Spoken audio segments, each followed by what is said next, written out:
Olá pessoal, bem-vindos a mais uma videoaula de rede de computadores. Bom, meu nome é Glauber, eu sou aluno do curso de Tecnologia e Sistemas para a Internet da IFTM, o Instituto Federal do Triângulo Mineiro. E esse conteúdo dessa videoaula faz parte da disciplina de Fundamentos de Rede de Computadores, que é ministrada pelo professor Alex Dias. Bom, o objetivo dessa aula é mostrar os elementos que devem ser levados em consideração quanto à definição dos endereços de uma rede. Ao se planejar essa rede, no caso, nós vamos fazer o planejamento de uma rede com 3 sub-redes, no caso, e definindo os endereços IP dessa rede. Mas o que é o endereço IP? O endereço IP é o identificador do endereço de seja um computador, seja uma impressora, seja o que for que estiver ligado nessa rede. Ele identifica, ele é um número único nessa rede. No caso, esse é o formato do número IP. Às vezes a gente não está muito familiarizado com ele porque ele está escrito em binário. Aqui é a representação em decimal desse mesmo número. São 4 octetos, então representando de 0 a 255, ou seja, 256 posições, contando a partir do zero. Cada octeto compõe um byte.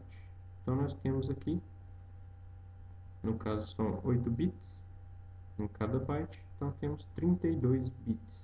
O endereço IP é um endereço composto de 32 bits. Vamos lá. Uma situação hipotética. Uma empresa necessita criar uma intranet composta de 3 subredes. Uma intranet. Então vamos definir aqui. Rede 1 com 200 endereços, rede 2 com 800 endereços e rede 3 com 300 endereços. Já definimos aqui, então, uma base, um número base para poder projetar essa rede. O que é isso? É um endereço inicial, é de onde vai começar essa rede. Por que esse número e não um outro qualquer? Essa é a próxima questão. Bom, esse número aqui, principalmente esse prefixo aqui, ó, identifica que essa rede é uma intranet. Então, nós temos aqui intervalos de endereços que, no caso, identificam endereços pertencentes a uma intranet. Então, entre esse aqui que é o nosso caso, que nós estamos escolhendo como base, né, até esse, enfim. Essas faixas de endereços são reservadas para a intranet. E você não vai encontrar elas na internet, justamente porque elas são reservadas. Então, vamos lá. Os dados básicos do nosso exercício. E vamos calcular a nossa rede geral. O que é a nossa rede geral?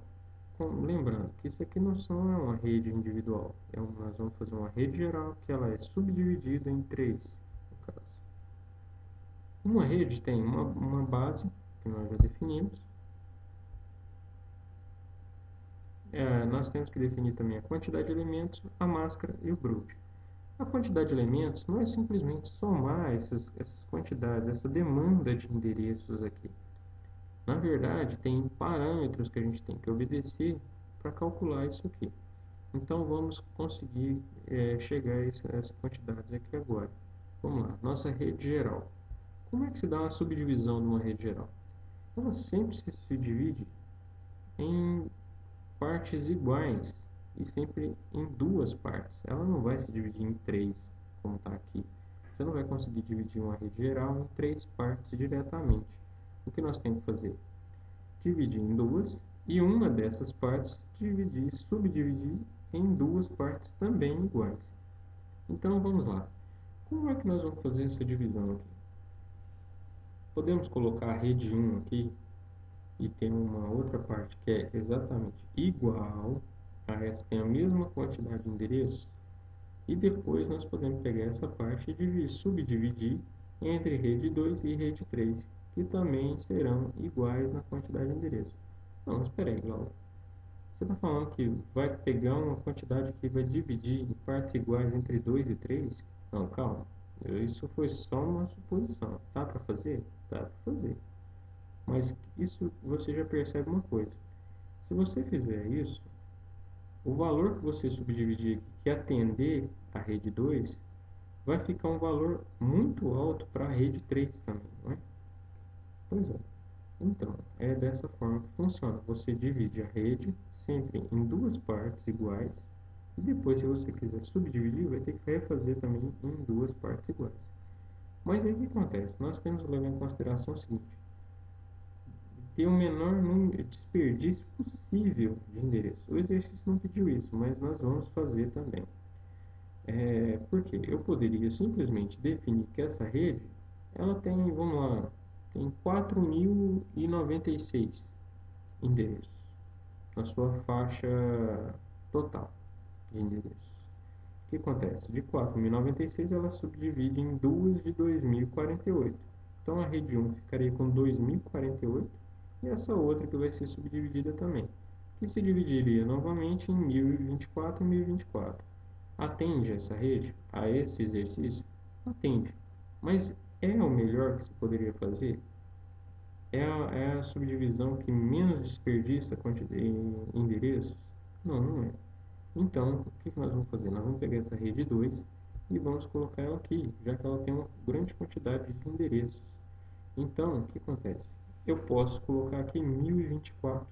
1024 atende essa rede 2. Por que eu não coloco menos? Porque menos que isso são 512. 512 não atende a rede 2. Então vamos lá, 1024 para a rede 2, 1024 para essa de cá, que vai se subdividir em duas de 512 para a rede 1 e rede 3. 512 atende muito bem aos 200 endereços da rede 1 e 300 da rede 3. Então vamos lá, 1024 para a rede 2, recapitulando, 512 e 2048 aqui. Então a quantidade de elementos dessa rede geral é 2048. 2048 é igual a 2 elevado a 11. Esse expoente aqui nós vamos precisar dele, na verdade, para definir a máscara. O que acontece? Esse 11 marca a quantidade de bits na máscara, contando do final para o meio, é a quantidade onde vai acontecer a divisão que demarca os endereços que nós estamos reservando para essa rede. É isso mesmo. A máscara mostra a quantidade que nós estamos reservando para essa rede. Então, a máscara é uma representação no formato IP, mas que, a partir dessa divisão, à direita tudo é 0, à esquerda tudo é 1. Isso, 255, na verdade, é o valor do octeto formado apenas de 1. Se você converter para decimal, é 255. Então, nós temos dois números decimais aqui e os outros em binário para você entender o que estava acontecendo. Nós temos aqui a divisão. Essa é a máscara. E esse número aqui, ó, nós vamos passar para lá, é 248. Se você converter isso aqui para decimal, você tem 248. Então, temos aqui os 11 zeros que formam as 2048 combinações possíveis para essa rede. E o broad? Como é que nós definimos o broad? Bom, trata-se do número da base se você colocar mais 2048 posições, ou seja, é o último endereço da rede. Como é que nós vamos fazer isso? Pega-se o endereço da base, transpõe-se ele aqui. Eu não coloquei aqui, mas na verdade é 172.16. Essa parte é imóvel, nessa rede ela não se mexe. Lembrando que a divisão aqui da máscara acontece nesse octeto. Então, nós abrimos somente esses dois últimos octetos como efeito. Então, aqui nós temos 172.16, 0. Então, era tudo 0, certo? Pegamos essa parte onde aconteceu a divisão. Daqui para frente, substituímos os zeros por 1. Por quê? 0 é a ausência de tudo. Se eu preencher tudo com 1, eu vou diretamente para a última posição. Foi isso que eu fiz. Então, esse octeto aqui, na verdade, se você converter para decimal, você terá 7. E aqui, tudo preenchido de 1, 255. De forma que nosso broad é 172.16.7.255. Vamos lá. Vamos redefinir agora as nossas subredes. Nós temos a rede 2 com 800 endereços. O base é exatamente igual ao da rede geral. A quantidade de elementos também foi definida. Bom, essa divisão aqui por 4 é porque aqui só cabe 256 posições, 256 endereços. Então, para facilitar, quando isso aqui enche, na verdade, quando você chega a 255 e você precisa adicionar mais um, você zera essa casa e soma um na outra casa. Então, como é que nós vamos definir o broad?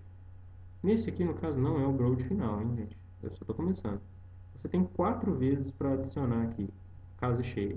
Então, eu adicionei um, no caso. Eu adicionei 256, começando do zero. Mais 256, mais 256, mais 256. Então, o nosso broad da rede 2 é 172.16.3.255. Vamos lá. Rede 1 com 200 endereços. O base é um número subsequente ao broad da rede 2. A quantidade de elementos também é definida. Nós vamos somar 256 duas vezes a base da rede 1. Então, nós temos que o broad é 172.16.5.255. Rede 3. Acontece da mesma forma que aconteceu com a rede 1. A base é um número subsequente aqui. Então, nós temos 5.255. Agora é 6, 0. Quantidade de elementos é a mesma. Esse aqui é a divisão também.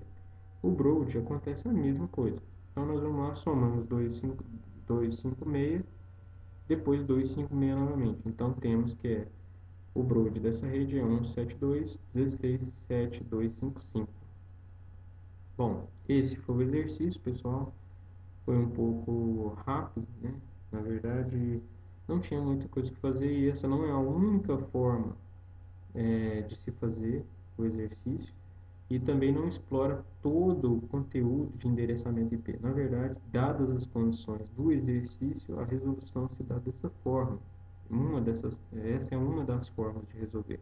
Mas tem várias outras coisas, outros problemas, na verdade, que a gente enfrenta quando a gente vai fazer endereçamento IP. Não aconteceu nesse caso desse exercício, mas espero explorar em outros exercícios futuros, em outras videoaulas. Bom, espero que tenham gostado dessa videoaula. E meu nome é Glauber, como eu havia dito, tem aqui meu e-mail, caso queiram entrar em contato ou tenham alguma dúvida. Gostaria de agradecer mais uma vez ao professor Alex, que nos ajudou, e também a toda a turma do curso de Tecnologia e Sistemas para a Internet, da IFTM aqui de Uberlândia. Um abração, pessoal, até a próxima.